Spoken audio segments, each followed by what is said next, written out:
Assalamualaikum warahmatullahi wabarakatuh. Perkenalkan, nama saya Rizda Putri Regina dengan NIM 2203102110 dari kelas 5 di manajemen.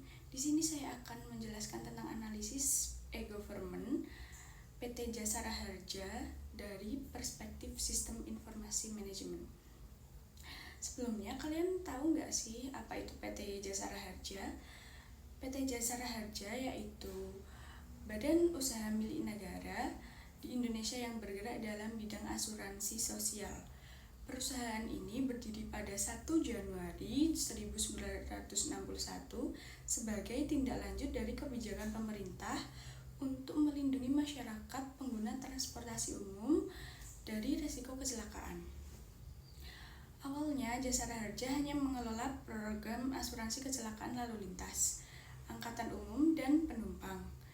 Berdasarkan Undang-Undang Nomor 33 Tahun 1964 dan Undang-Undang Nomor 34 Tahun 1964, perusahaan ini bertanggung jawab memberikan santunan kepada korban kecelakaan lalu lintas darat, laut, dan udara.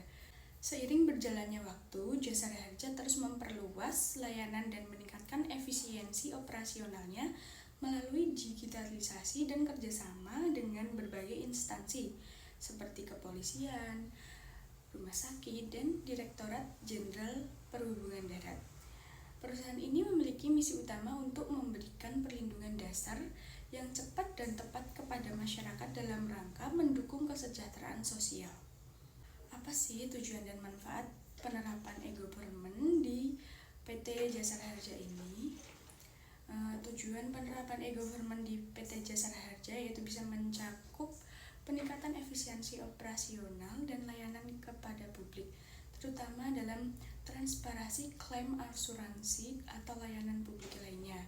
Manfaat e-government di sini dapat mencakup transparansi informasi, efisiensi dalam penyajian layanan, serta kemudahan akses informasi bagi masyarakat. Referensi bisa diambil dari dokumen pemerintah atau laporan terkait harapan dari program e-government secara nasional. Apa sih yang digunakan dalam e-government PT Jasara Harja?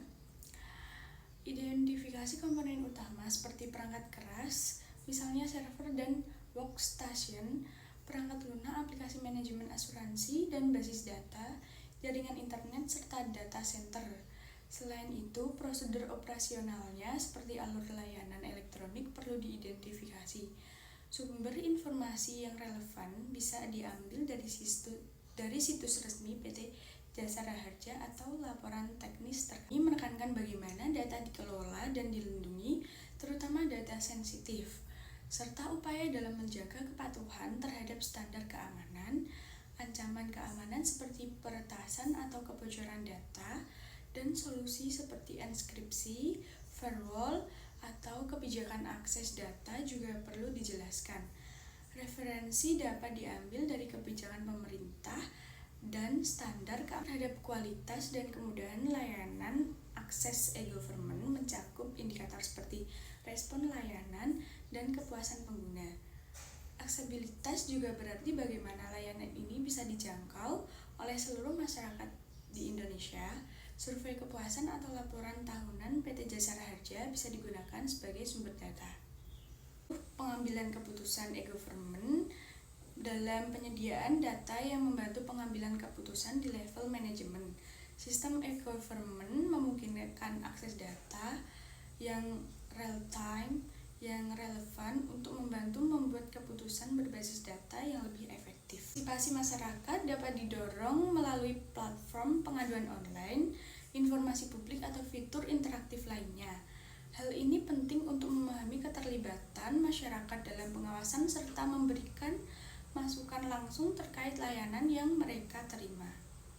Hambatan dan tantangan implementasi pada penerapan e-government di PT Jasara Harja yaitu keterbatasan anggaran, kurangnya keterampilan SDM, atau adanya resistensi internal terhadap teknologi baru.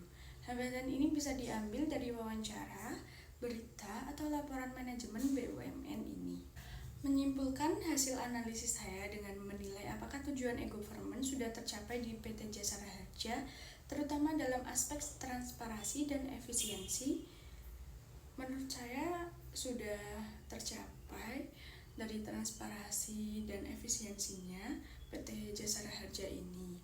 Saran saya yaitu terhadap PT Jasara Harja ini untuk meningkatkan infrastruktur pelatihan SDM atau keamanan data, dan itu lebih ditingkatkan lagi karena keamanan data masyarakat itu juga penting, dan juga bisa mengambil contoh keberhasilan BUMN lainnya dalam implementasi e-government untuk mendukung rekomendasi.